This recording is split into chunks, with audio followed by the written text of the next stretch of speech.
आज के दिन अगर आप तक ये वीडियो पहुंचा है तो इसका मतलब है कि स्वयं ब्रह्मांड ने आपको चुना है। ये ब्रह्मांड का दिव्य संदेश है। यदि आप इस वक्त इस संदेश को सुन पा रहे हैं तो इसका अर्थ है कि खुद ब्रह्मांड ने आपको ये शुभ अवसर दिया है स्वयं का भाग्य बदलने का। आप परम सौभाग्यशाली है।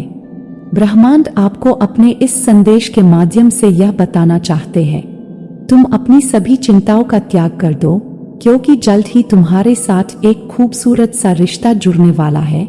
तुम्हारे परिवार में एक सदस्य की संख्या बढ़ने वाली है। तुमने अपने जीवन में अब तक के सफर में बहुत से बलिदान दिए हैं।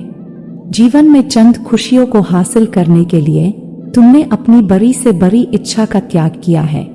आओ मेरे प्रिय, अब मैं तुम्हारे संपूर्ण जीवन में खुशियों और तुम्हारी मनपसंद सभी चीजों को भर दूंगा। जिन चीजों की कमी तुमने कभी महसूस की है वे सब तुम्हें अब जरूर मिलेंगी। तुम्हें जरा भी चिंता करने की आवश्यकता नहीं है।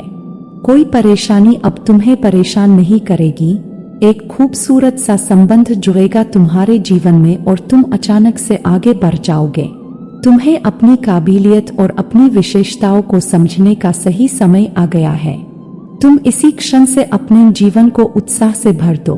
जो चीजें पाना मुश्किल थी तुम्हारे लिए, अब आसानी से तुम उन चीजों को हासिल कर पाओगे जिसे तुम खोज रहे थे। जिन खुशियों को तुम तलाश कर रहे थे वो खुशियां अब स्वयं तुम्हें तलाश करेंगी। तुम्हारी परीक्षाओं का अंत आ गया है। यही वो समय है जब तुम्हें तुम्हारे कर्मों का पूर्ण रूप से फल प्राप्त होगा। अचानक से तुम्हारे सभी सपने साकार हो गए। अब कोई गलत बात नहीं निकलेगी तुम्हारी जुबान से। किसी का दिल नहीं दुखेगा तुमसे। चिंताओं का त्याग करो, तुम सौभाग्यशाली हो। इस बात का स्मरण रहे, जहां भी जाओगे खुशियां ही खुशियां तुम्हें प्राप्त होगी। इसलिए अब तुम पूर्ण रूप से निश्चिंत हो जाओ। अब सब कुछ शुभ ही शुभ होगा। राधे राधे।